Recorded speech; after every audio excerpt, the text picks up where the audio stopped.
기름값이 오른 게 문제가 아닙니다. 왜 오르고 있는지가 더 큰 문제입니다.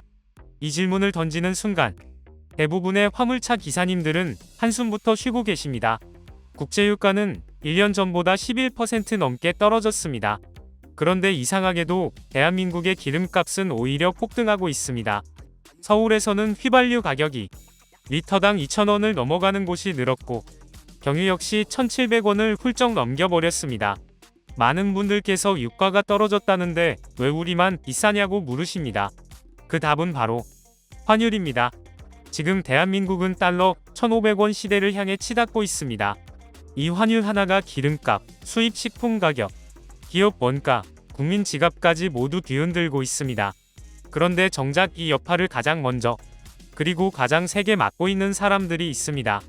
바로 대한민국 화물차 기사님들입니다. 두 번째 문제는 더욱 심각합니다.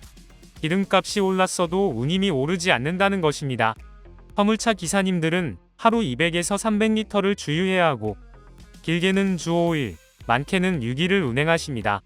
이 말은 곧 작년보다 한 달 기름값만 100만에서 200만 원이 더 나간다는 뜻입니다.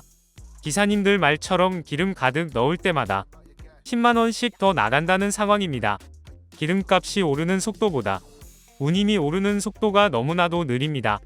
아니, 사실상 오르지 않는다고 해도 무방합니다.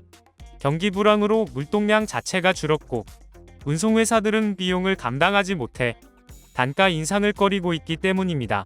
기사님들은 오늘도 일은 줄었는데 비용만 늘어난 이 구조 속에서 어떻게든 버티고 계십니다. 그런데 이 위기가 얼마나 더 갈지는 아무도 모릅니다. 세 번째로 고환율은 기름값뿐 아니라 전반적인 물가 상승으로 연결되고 있습니다.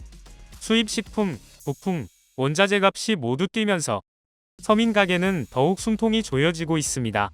가처분 소득은 줄어들고 특히 저소득층일수록 체감 타격은 더욱 큽니다.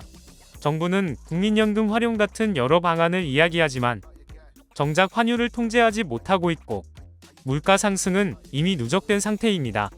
경제의 체력이 떨어진 상태에서 고환율이 장기화되면 결국 가장 먼저 흔들리는 건 기초 물류입니다. 그리고 그 중심을 지키고 있는 분들이 바로 화물차 기사님들입니다. 네 번째로, 만약 지금과 같은 상황이 그대로 이어진다면 어떻게 될까요? 여기서부터는 단순히 기름값이 비싸다 수준의 문제가 아닙니다. 화물기사님들의 수입이 줄어드는 정도가 아니라 고정비를 감당하지 못해 차량을 매각하거나 업계를 떠나는 사례가 나타나고 있습니다. 이는 단순히 개인의 문제가 아닙니다.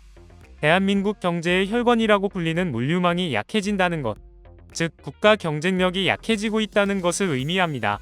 기름값, 환율, 경기 침체, 물동량 감소가 한꺼번에 겹치며 운송업 전체가 흔들리고 있습니다.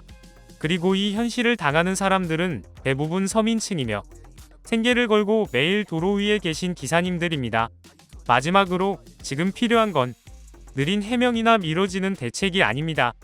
환율 안정 없이는 기름값도 물가도 운송업도 회복될 수 없습니다. 대한민국 경제의 기초 체력이 무너질수록 가장 힘들어지는 사람들은 늘 현장에서 땀 흘리는 분들입니다. 지금이라도 정부가 환율과 물가를 잡기 위한 강력한 조치를 취하지 않는다면 결국 그 부담은 고스란히 국민에게 돌아오게 됩니다. 기름값 폭등이 별일 아닌 소식처럼 들릴지도 모르지만 그 이면에는 오늘도 적자를 감수하며 도로 위를 달리는 수많은 기사님들의 현실이 있다는 점을 잊어서는 안 됩니다.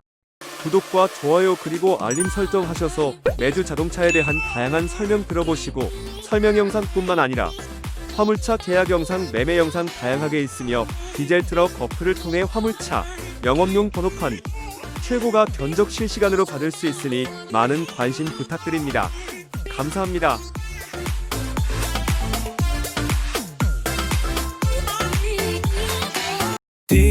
디젤 트럭 중고 트럭은 디젤 트럭 노란 넘버는 디젤 트럭 주소 면허는 디젤 트럭 상담은 디젤 트럭 상담 문의는 1644-9779 상담 문의는